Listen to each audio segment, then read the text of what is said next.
Boa tarde, sejam bem-vindos ao Desperte Seu Poder, o programa em que eu conduzo, Ivânia Rodrigues, você que está aqui toda semana, que não me conhece, eu sou psicóloga clínica organizacional e este programa acontece toda terça-feira às 14 horas aqui na TV Cabriúva.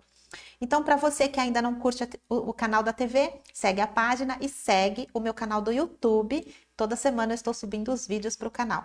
Compartilha este conteúdo, porque hoje nós vamos falar sobre um assunto muito interessante e pode ser muito relevante na sua vida.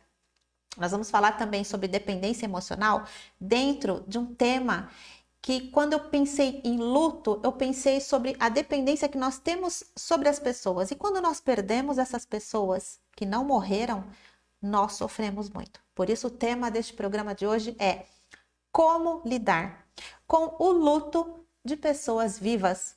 Parece estranho, né? Eu falei aqui na TV, o tema do programa é esse. Ele olhou para mim e fez assim: sério? Isso existe? Existe, né? Você vai entender ao longo do programa, conforme eu for explicando, você vai também entender por que a gente desenvolve tanta dor quando a gente perde as pessoas. Essas pessoas não necessariamente morreram, elas simplesmente saíram da nossa vida. Elas saíram por algum motivo, alguma situação, não importa a situação que aconteceu. Quando existe uma perda na nossa vida, nós entramos num processo de luto, seja por uma amizade, a psicologia chama isso de objeto de desejo, né? Então, quando este objeto, que pode ser uma situação, que pode ser uma pessoa, que pode ser um membro do seu corpo, um órgão do seu corpo, nós entramos em luto, sim. E nós entramos em luto muitas vezes na nossa vida. Nós começamos a entrar em luto a partir do momento em que nós, desde pequenos, a gente vai desenvolvendo, né? Então, eu sempre falo aqui das fases do desenvolvimento da criança, do ser humano, do 0 aos 7, do 7 aos 14, dos 14 aos 21, as três principais fases da nossa vida. E depois daí a gente tem muitas outras fases que nós podemos entrar em luto também. Mas na primeira fase, a gente entra. Então, tem uma criança. Primeiro tem um bebê. Esse bebê passa a ser uma criança. Então, acontece já um luto aí, a morte do bebê, para desenvolver uma criança saudável. Essa criança, ela vem crescendo, crescendo, para ela ceder lugar, dar lugar para o adolescente entrar, para ele ser saudável e não ficar vinculado com esse passado infantil. Essa criança precisa morrer. Não necessariamente ela morre dentro de nós, porque eu que trabalho com a criança interior, tanto falo, ela está viva e muito bem aqui nessa instância psíquica dentro da gente, a criança interior.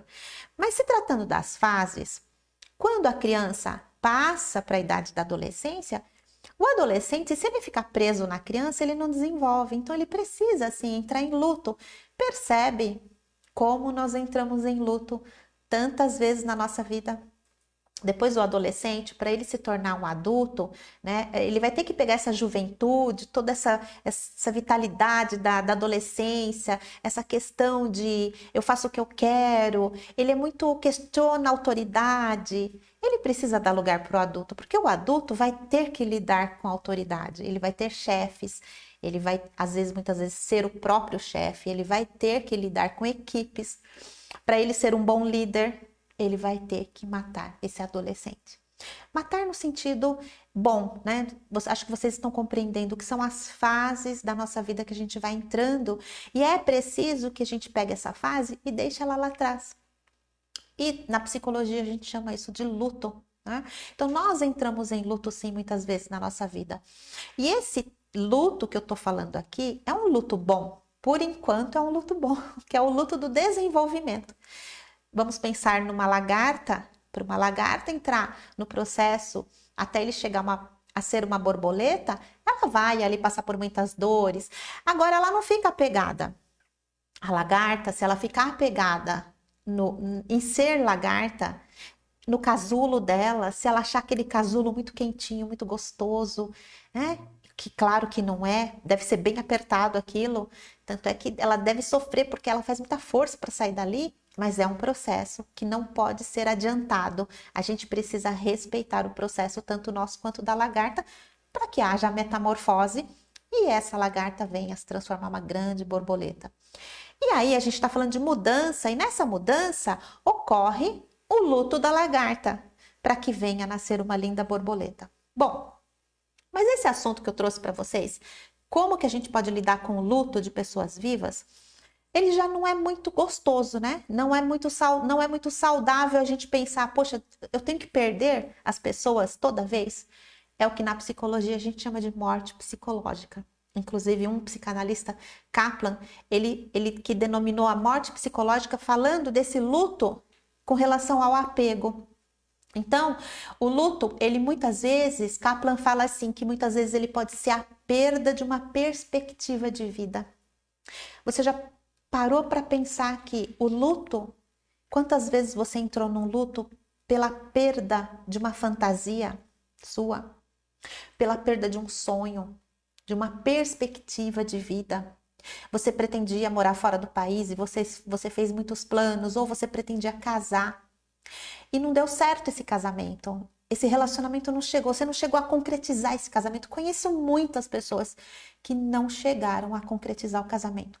Já atendi muitos pacientes, noivos, noivas, onde o casamento foi desfeito em cima da hora. E eu percebi ali um grande luto nesses pacientes.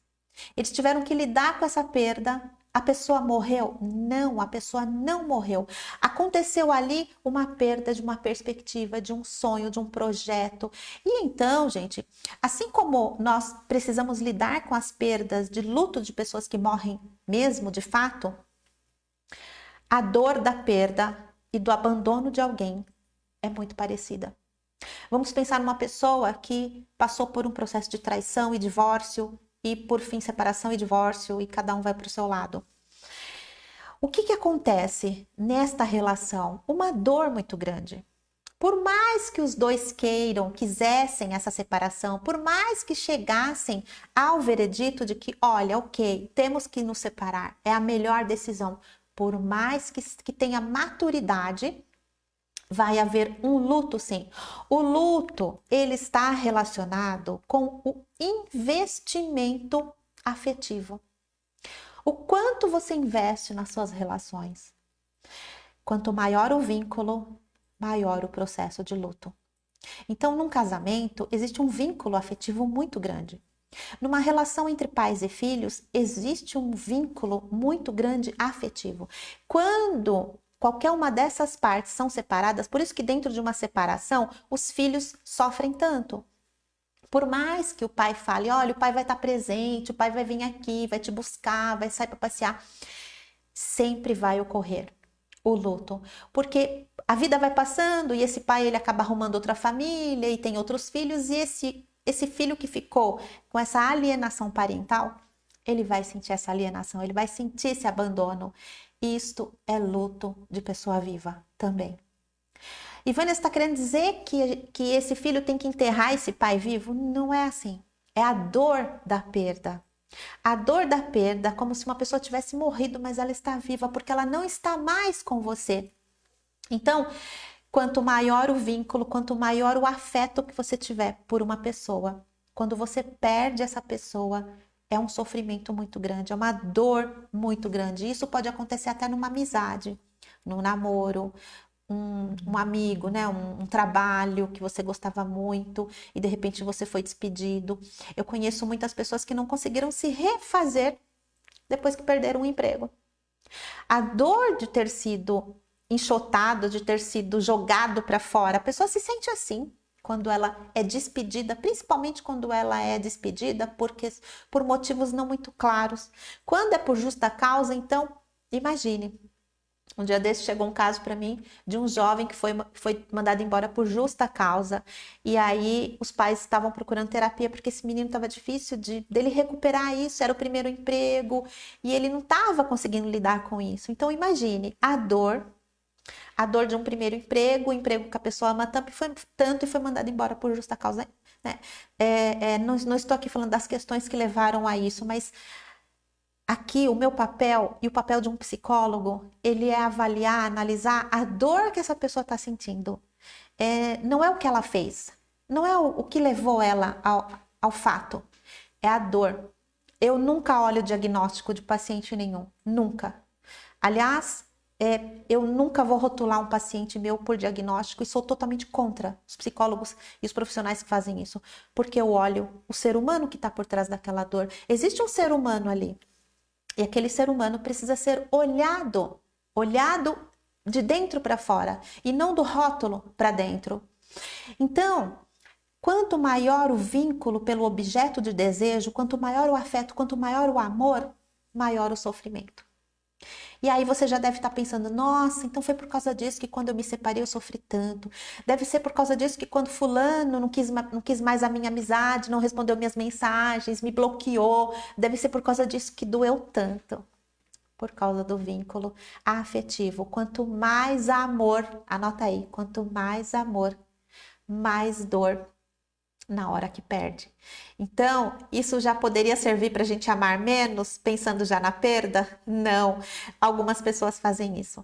Algumas pessoas não se abrem para o amor, porque elas pensam exatamente na perda.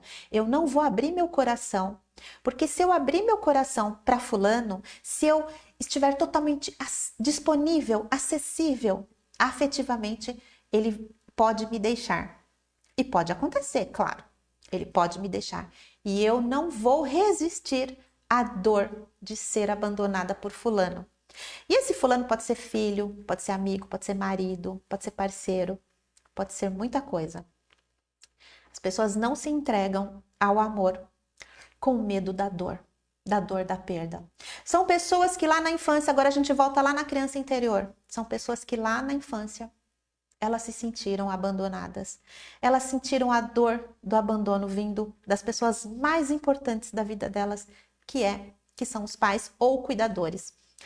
Então, falando do luto de pessoas vivas, vamos pensar numa criança que é cuidada assim, alimentada e cuidada em sentido de higiene, tudo, tem tudo, mas fica o dia inteiro no quarto vendo televisão, que fica o dia inteiro sem um adulto, sem ninguém falar com ela, sem ninguém brincar com ela, sem ninguém conversar com ela. Eu falo que nós precisamos de duas coisas para sobreviver: o amor e alimento, né?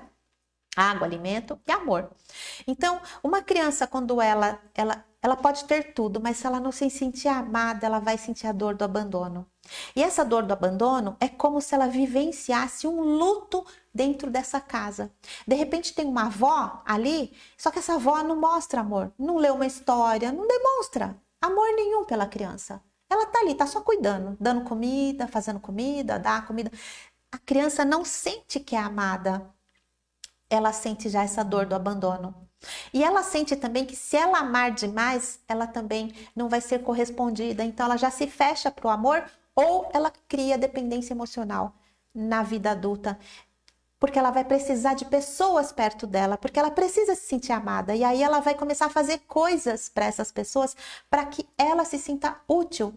Ela vai cuidar dos doentes, ela vai fazer caridade, excessivas assim, ela vai fazer várias coisas para que as pessoas notem ela. Olha, eu tô aqui, né? Eu fui abandonada pela minha mãe, pela minha avó, ninguém me olhou, mas eu tô aqui. Você precisa de mim. Então ela começa a cuidar dos outros. E cuidando dos outros, eu me sinto útil. É assim que funciona. Então, quando essas pessoas convivem com pessoas que estão alienadas, estão presentes, mas não estão ali, só está o corpo físico vindo da infância, nós vamos ter essa sensação de abandono, de perda. O que acontece? Depois, na vida adulta, nós vamos procurar nas pessoas as funções que eu não tive na infância. Então, eu não vou procurar um pai, uma mãe no meu parceiro. Eu não vou procurar o marido, eu vou procurar as funções do pai e da mãe, não a pessoa, pai e mãe. Eu vou procurar a função paterna e a função materna. A função de avó, se eu não tive, eu vou procurar essa função, porque são as funções que nós procuramos nos outros, essas funções que nós não tivemos. Então, se você teve pais, né, que não foram presentes, provavelmente você fica procurando essas funções nas outras pessoas. Você não se sentiu amada, você fica procurando nos outros, não o José e a Maria, você procura a função. E quando você vai buscar um parceiro, você não procura o José e a Maria, você procura a função, ou pai ou mãe, que foi o que te faltou lá atrás. Por isso que Freud disse que nós procuramos os nossos parceiros baseados nos nossos pais, baseado nessa função que nos faltou. E é muito comum nós vermos mulheres tratando o marido como se fosse pai e marido tratando a mulher como se fosse mãe. Inclusive, eu já cheguei a ver os parceiros verbalizando, chamando a mulher de mãe, casais jovens, né? É assustador, né? Você vê um homem chamando a mulher de mãe, para mim, psicologicamente, é uma relação incestuosa. Porque você está procurando a função mãe no seu casamento, no seu relacionamento. O que aconteceu? Essa pessoa teve uma alienação. Ela se sentiu abandonada. Lá atrás, ela tinha pais vivos, mas era como se eles não fossem vivos. Por isso, o luto de pessoas vivas. E dentro de um relacionamento, quando há uma separação, a pessoa não morreu, certo? Você precisa entrar em luto. Precisa, gente. Porque se você não entrar em luto, até coloquei, no divórcio ocorre a morte. É assim que acontece. Porque se você não elaborar essa morte, você vai ficar vivendo esse casamento na sua mente o tempo todo. E esse casamento não existe mais. Então imagine quanta energia, quanta perda de você mesmo dentro, investindo em algo que não existe mais. Por isso eu trouxe as fases do luto, para que você perceba que mesmo o luto de pessoas que já morreram ou pessoas que já não estão mais com você, seja seus irmãos, seus amigos, seus parentes, seu pai, sua mãe, seu parceiro, se eles estão vivos, só que você não tem mais eles na sua vida, eles nem ligam para você, eles nem se preocupam com você. Se acontecer qualquer coisa com você, ninguém tá nem aí. É luto, gente. É luto de pessoas vivas. Porque existem famílias, as famílias estão tão apartadas que acontecem algumas coisas com um membro da família e ninguém fica sabendo. Ninguém tá nem aí. É como se você vivenciasse, sim, um luto dentro da sua família. Com todo mundo vivinho. Verdade, só que lá dentro, aquela criança interior, ela sente que tem um abandono. E onde tem abandono, tem morte. Tem morte psicológica. Então, a primeira reação, a primeira fase, a primeira etapa que vai acontecer aí é uma negação. Então, geralmente é uma primeira reação com aquilo que nos acontece quando a gente perde uma pessoa. Quando há uma separação, vamos pensar mais na separação de relacionamentos e de familiares, que fica mais fácil para vocês. Quando a gente se depara com essa perda, de repente aconteceu um rompimento, uma briga em família, alguma coisa, acontece um rompimento brusco e você faz assim, como assim? Que aconteceu? Tipo, não aconteceu. Então tem uma negação. Tem um modo de você começa a se distanciar daquela situação e dizer assim, isso não tá acontecendo. Não, isso aqui foi uma fantasia minha. Aí você dorme, você acorda no dia seguinte como assim, não, foi um sonho. E aí você vem para a realidade e você continua negando. Essa fase é extremamente importante, tanto com morte de pessoas que morreram e de morte de pessoas que não morreram. Você vai entrar em negação. A próxima etapa é raiva, gente. É raiva. E eu até coloquei aí, né, nessas apresentações que eu trouxe, que às vezes a gente pode transformar a raiva, o luto, né, o abandono em raiva.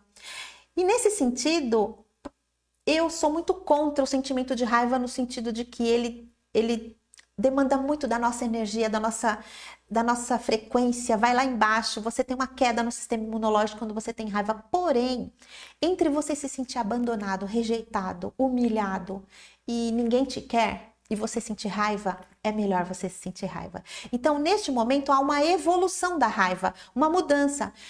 A raiva, ela vai acontecer quando a gente tem uma perda. Pode perceber pessoas que se separaram.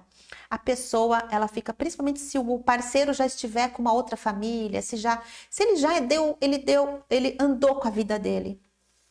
A fila anda, né? Muita gente fala, né? Então, principalmente se a fila já andou para ele, a outra pessoa fica com muita raiva. E a raiva, nesse sentido, ela vai ser melhor do que o abandono. Porque a dor do abandono e da rejeição, ela é muito prejudicial. Ela tem uma baixa muito grande na autoestima, no amor próprio. E então a raiva vai fazer com que pelo menos você se sinta viva somente neste momento. Ela vai ser uma modalidade de defesa. Então, para nos defendermos, como mecanismo de defesa, a gente acaba ficando com raiva. né? Da perda ter acontecido. Como assim? Eu não fui mulher o suficiente para segurar esse casamento? Ele me traiu, ou então eu traí, ou então por que não deu certo? Você se sente incapaz, você se sente sem autonomia de si próprio, você começa a se sentir inferior, você começa a olhar os casais e você começa, puxa, não deu certo. Por que não deu certo? Por mais que você quisesse aquela separação, por mais que conscientemente você quisesse estar separado, que você quisesse esse divórcio.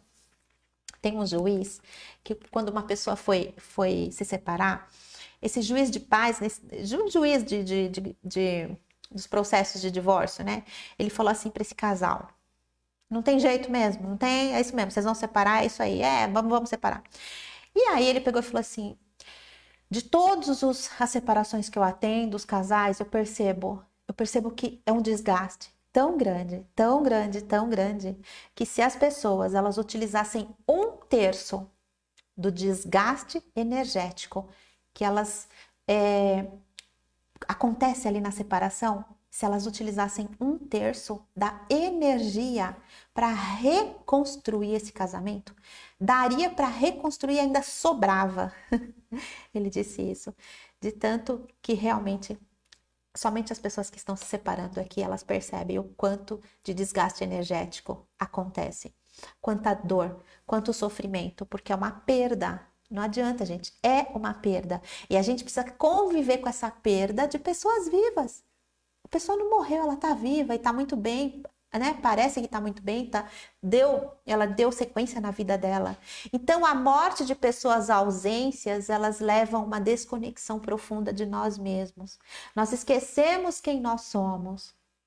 E então, a próxima fase depois da raiva vai ser uma fase de depressão. Você se deprime. Então, vai ser diferente da raiva, essa fase da depressão. Então, na raiva você tá lá em cima. Tem bastante energia na raiva. Na depressão não tem energia. Então, são fases, olha. Fases do luto, de perder pessoas que a gente amava e que essas pessoas não morreram de fato, elas simplesmente nos abandonaram, elas saíram da nossa vida. Então é diferente da raiva, a depressão ela vai ser um sentimento mais expressivo, ela mobiliza, onde a pessoa ela coloca na raiva tudo para fora sobre o que ela pensa e na depressão ela coloca tudo para dentro.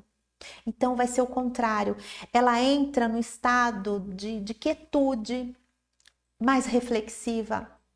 Tem até aquele filminho que eu indico bastante para os meus alunos, Divertidamente. Tem um momento em que a menininha ela está transitando ali com todas as emoções dela, raiva, tristeza, alegria, né? O nojinho. E aí, quando ela está toda empolgada, quando ela está na raiva dos pais ali, ela faz um monte de besteira, mas ela tem energia. E aí ela começa a se mobilizar. Quando ela entra, como se fosse a depressão, que é a tristeza, é no momento em que ela cai em si. Então, gente, nem sempre a tristeza ela vai ser ruim. A tristeza ela pode muito bem ser olhada como um momento de reflexão. A tristeza ela serve para você se reconectar com você. De repente, a tristeza vai fazer esse papel, principalmente se ela tirar você da raiva. A raiva foi importante num momento, mas agora a tristeza vai ser importante neste outro momento, que é uma fase do luto, quando a gente perde uma pessoa que continua viva. Então, vai acontecer também uma fase de negociação, né? Você começa a negociar com você, tipo assim, mas será que não tem volta? Será que não vai dar certo? Será que eu posso fazer mais alguma coisa? Você começa a negociar. Tem essa fase da negociação. Então, se teve um término de uma relação conjugal, você começa a pensar o que poderia ser feito para você reverter aquela situação. Começa a ver uma negociação e a pessoa já está até com outro, já está até com família, já casou de novo e você ainda está ali. Tem pessoas que levam todas essas fases do luto, demora anos e anos. Tem pessoas que fazem assim, ó, rápido. Ela vai passando de uma fase para outra com muita inteligência emocional, com muita sabedoria, mas é uma pessoa que precisa ter um autoconhecimento muito grande para ela passar por essas fases com saúde, sem ficar doente e com sabedoria. Por isso que eu falo, Autoconhecimento é tudo, é libertador. Conhecimento liberta. Quanto mais conhecimento você tem, menos você sofre, né? Menos mecanismos de defesa você utiliza. Porque também na vida, quando você deixa de amar com medo de perder, você não está agindo com inteligência emocional. A mentalidade é de escassez e aí você vai sempre ficar na escassez do amor. Você não vai atrair o amor para sua vida, você vai sempre atrair o medo da perda e a falta. Quanto mais medo de perder eu tenho, mais a vida apresenta para mim pessoas que vão chegar na minha vida e que vão embora, que vão me abandonar, que vão me rejeitar. Então não adianta, não tem para onde fugir.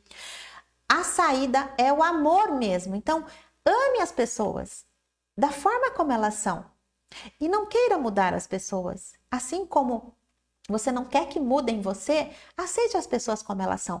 E aí vai vir o último estágio do luto, que é a aceitação. Que é quando você é enlutado, né, por uma pessoa que não morreu, uma pessoa que está viva, mas já deu sentido na vida dela, você consegue lidar com essa perda, com menos sofrimento. Não estou dizendo que não vai ter sofrimento. Isso não existe. Se você amava essa pessoa, quanto maior o nível afetivo o amor, maior a dor, não tem jeito. E então, só que você vai aprender a lidar na aceitação com menos dor, com menos sofrimento.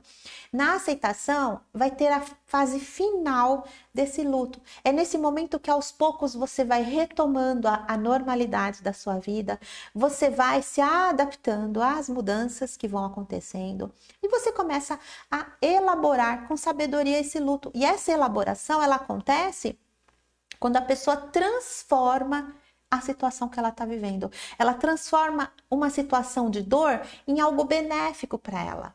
É aquilo que eu sempre falo, tudo coopera para o bem. Nada chega até a mim que não tinha que chegar.